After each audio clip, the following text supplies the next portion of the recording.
Welcome on in. This is a media timeout. I'm Tyler Byrum from Monumental Sports Network, and for this episode, we'll be focused on the best team in the WNBA for the past 15 seasons, the Minnesota Lynx. It will include discussing how the Lynx have been able to sustain success for such a long period of time. Joining me today to talk about Minnesota is Terry Horstman, who covers the team for the Next.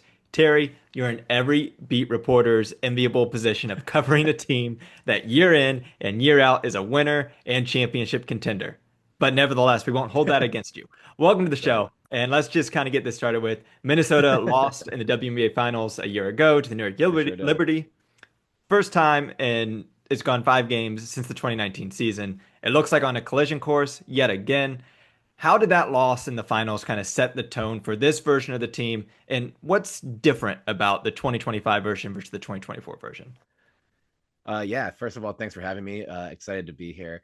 I think there's a lot of similarities and a few differences, but I think kind of what sets the tone is the Lynx have done this before in 16 and 17 with the finals going to five in both and losing coming out on the losing end the first time. And so Coach Reeve has two coaches on our staff in Rebecca Brunson and Lindsay Whalen, who have gone through just that. And, an earlier title run they had was coming off a loss in the finals. And Reeve also did the same thing as an assistant when she was with the Detroit Shock. So I'm not going to say this is just old hat for her, but I think they had a way to sort of, talk about it early and establish it as fuel without letting it consume them. And that was kind of the tone of the first day or so of training camp, especially in all the media availabilities. Those of us who are there every day, we're kind of like, we'll ask about this right now, and then we won't ask about it again. But then, of course, as these matchups start to happen with them not playing the Liberty until deep into the season, now, everyone kind of comes up and is like, oh, is this a finals rematch? But they returned a lot from last year's team. So just the players themselves are similar. But every team year to year is different. This team has somehow taken last year's great defense and made it even greater.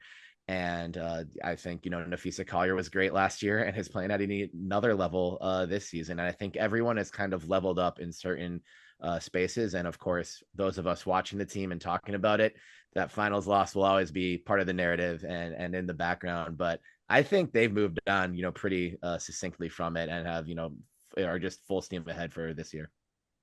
You mentioned leveling up, and honestly, that's kind of what this roster has to do because I think the biggest question mark for Minnesota is actually coming from what New York did this offseason. Because on paper, they improved from a roster standpoint, and they are continuing to improve from a roster standpoint here, adding more talent this late into the season. Mm-hmm. And the biggest thing, and we'll get into this topic because I think this is part of the reason why Washington was able to beat Minnesota earlier in the year, was just how this team looks when Nafisa Collier, who I think we would both agree is playing like the best player in the WNBA right now, how the team is able to play without her, or when she isn't having her best game, how is the other parts and pieces able to kind of put it all together? I dove into the stats. It was just before their most recent matchup against New York, but Collier had a plus 18.1 rating when she was on the floor, and then when she's off the floor, the team's net rating is minus 13.3, which is a 31 point drop, which is like third highest in the league behind Satu Sabali and Gabby Williams in the Mercury and Storm. So we can dive into that a little bit later, but that's just kind of setting the tone for how not only just how big of a season she's having this year, but how important Nafisa is to the entire thing. Jumping into our next segment, let's move on. Who wins this jump ball? Because I feel like this is a great time to talk about it. Is this roster, Minnesota's, good enough to win the WNBA championship this year? Yes or no? Yes. And if we can elaborate on it a little bit, I think for the reasons you said, like Fee is playing at an MVP level, and you've got all stars and Kayla McBride and Courtney Williams. Courtney returned to the All Star game for the first time in 4 seasons this year. It's having a great year. So there is help there. I think you could see it in their first home loss of the season came against the Atlanta Dream, where Fee was just spectacular. and they lost 90-86 to a talented Atlanta team, but you haven't seen the Lynx lose on their home floor in a regular season game yet this season. And Fee was spectacular in it. And when she puts up, like 32, 9, and 7, I think it was off the top of my head, you normally expect to win that game, and they didn't. So I think the potential cracks kind of showed there. But it's mostly been fantastic. I think Jessica Shepard returning to the team is another piece of depth that's been great. Natisha Heidemann has been better with in her second year as a Lynx than she was in her first. And we'll see as with the deadline looming if there's any kind of move they make. They were in the Emma Meesman sweepstakes before Emma decided to join the Liberty, which will happen soon. So I think they are looking, but I right now, yes, they can do it. That's not saying it's a guarantee that they will, but I think the talent and the experience and the chemistry for a championship is present on this team right now. Yeah, I'm gonna agree with you there. They have the talent, they have the depth of a Mhm. team to be able to push through and make it all the way to. I mean, remember, we're expanding the finals this year. We're going up to 7 games. So Right. I think that this is a team that is going to be able to be built for those type of situations. And I mean, besides New York, I just don't think there's any other team in the league that for a full 5 or 7 game series will be able to keep up with Minnesota. New York's the only contender in that way, and we've seen that Minnesota can still beat New York even when New York on paper has bigger talent from the starting lineup. Right. And the Lynx still haven't lost back-to-back games yet this year. So when you start thinking about series, if you never Mhm. lose two in a row, it bodes pretty well. All right, let's then bounce the ball, move on. Take us how we got here, Terry. Minnesota, they've been the staple of excellence in the league since 2011. The team has only missed the playoffs once. 7 finals appearances in 14 years. Like, this is unheard of consistency, and all under Cheryl Reeve. She had the first season where they missed the playoffs, then ever since it's been sustained excellence. So, how did we get here with Minnesota just being so good year in and year out?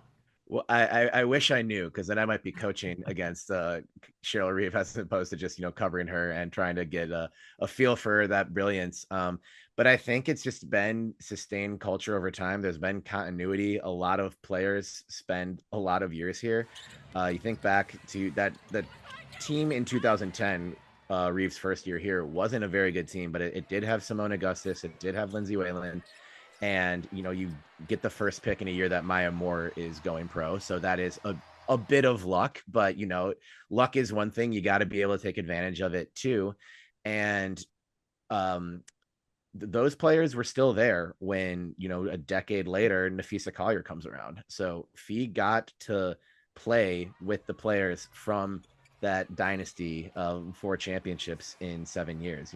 Her vets as a rookie were Simone Augustus and Sylvia Fowles, and now she's being coached by Rebecca Brunson and Lindsay Whalen. And I think you just kind of greatness begets greatness, and there's not a ton of teams that where like this sort of thing lasts forever.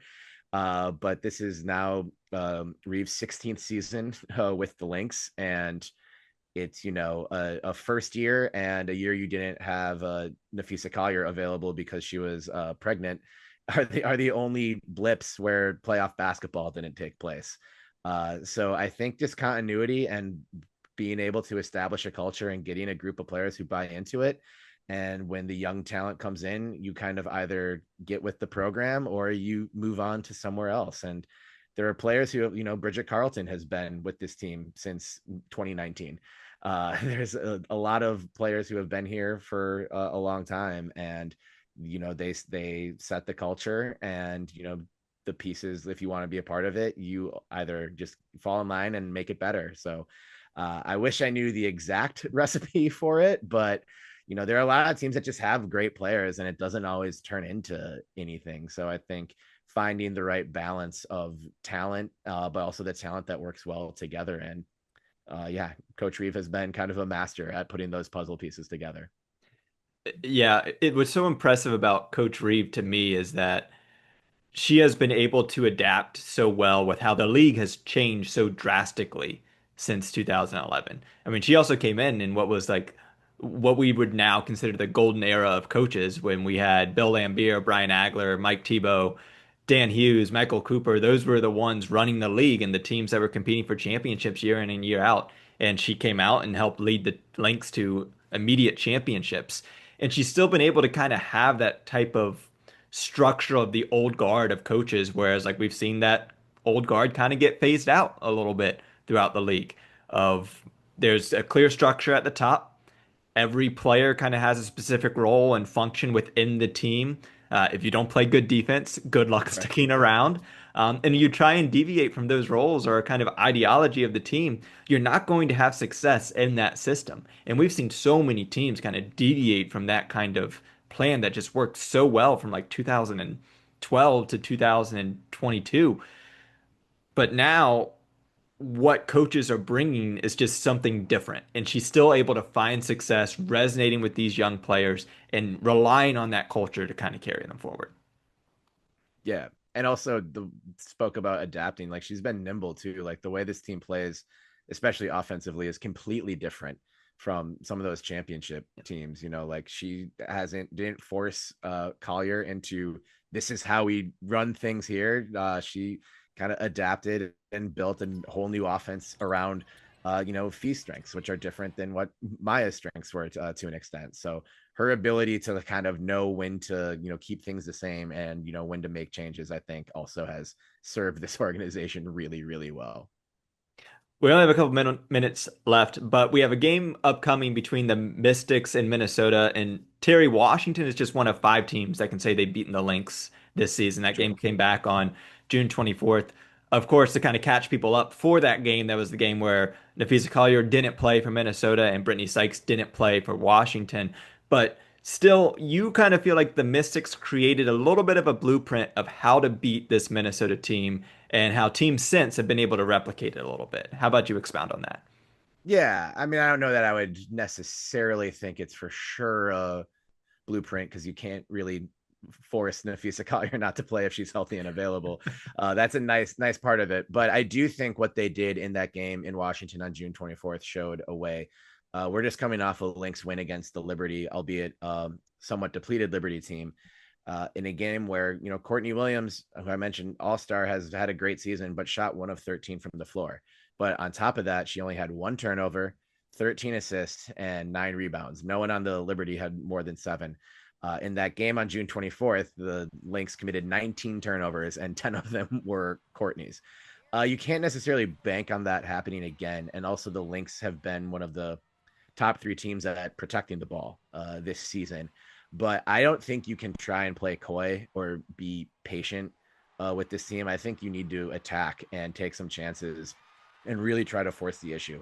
We've seen even a number of games that have turned into Lynx wins by double digits, games where they started slow and games where they went into halftime not feeling great about the basketball they played. And even after winning by 10, 12, 15, whatever, not feeling great about it.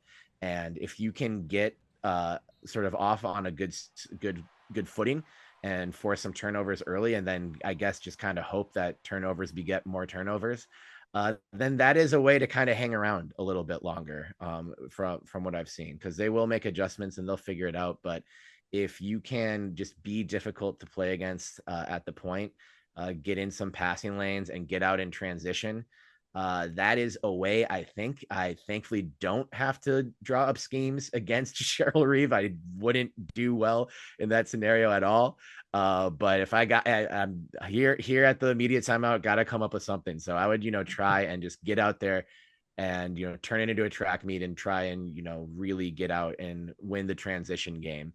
And hope that knocks them off enough to get a win. But other than that, I don't know what else to do. But I do think the Mystics, Fee not playing aside, did a tremendous job in that game in June in Washington. And I think it'll be, there's a lot of young talent on the Mystics, and they've got, I wouldn't write them off going into this game with, those young stars that they've accumulated there and played pretty well all season. So it should be a great game.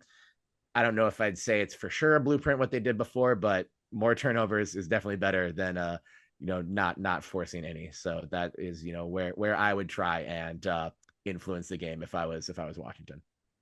Defense is the identity of this young Mystics team, and they are hoping it carries them far, like Minnesota has been carried through their defense throughout all the years. Well, that is Absolutely. the whistle, Terry. Thank you for joining. You can follow along with Minnesota's pursuit of what could be a record-breaking fifth championship at thenexthoops.com. For everyone watching, thank you for taking this media timeout from your day. Now back to the action on the court.